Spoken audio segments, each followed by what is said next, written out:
Presentato alla chiesa di San Pietro in via Pirandello di Agrigento il restauro del simulacro di Maria Santissima Immacolata, eseguito dalla restauratrice Ivana Mancino, un lavoro che ha riportato all'antico splendore la statua lignea della Madonna, alla quale sono devoti numerosi cittadini e che è stato eseguito soprattutto grazie alla devozione e all'impegno dell'omonima confraternita. E questo restauro certamente era urgente, necessario. E l'abbiamo fatto a tamburo battente. Appena la confraternita mi ha presentato questa necessità del restauro, ho detto subito sì, e ho avuto anche l'appoggio del Consiglio pastorale, per cui certamente Agrigento risponderà, come devoti della Madonna Immacolata risponderà anche alle eventuali sottoscrizioni che abbiamo già iniziato, nella speranza di poter sostenere anche le spese che abbiamo dovuto affrontare, no? E quindi è giusto che chi lavora abbia anche il dovuto compenso. Adesso gli agrigentini potremo vedere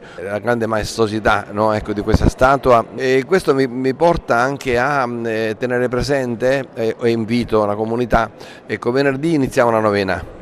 E la iniziamo volutamente quest'anno con una liturgia penitenziale. Significa restauriamo la statua della Madonna, ma dobbiamo lasciarci rinnovare interiormente attraverso la confessione. Ci saranno 10 sacerdoti disponibili per le confessioni alle ore 18 di venerdì, giorno 29, dopodomani, e quindi avremo la possibilità di lasciarci abbracciare dal Signore, la sua misericordia ci porterà allo splendore del nostro battesimo.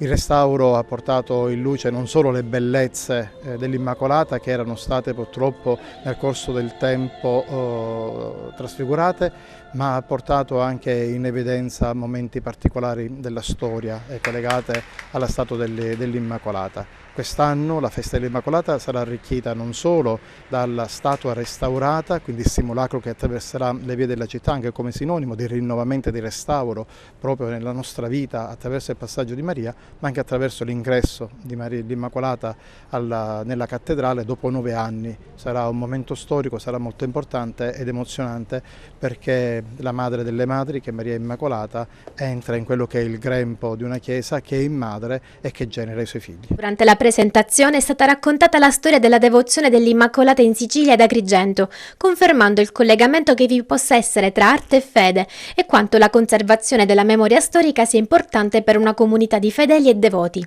È stato fatto emergere inoltre durante il convegno l'importanza della ricerca all'interno degli archivi storici, fondamentali per il recupero non soltanto delle antiche tradizioni ma anche di informazioni utili per il restauro della statua. Ricercare i documenti nell'archivio è di fondamentale importanza, soprattutto previamente ad un restauro, anche se sempre quando approcciamo un'opera d'arte bisogna ricercare quei documenti che hanno commissionato l'opera d'arte, che l'hanno prodotta, come anche le fonti agiografiche che stanno alla base della devozione popolare.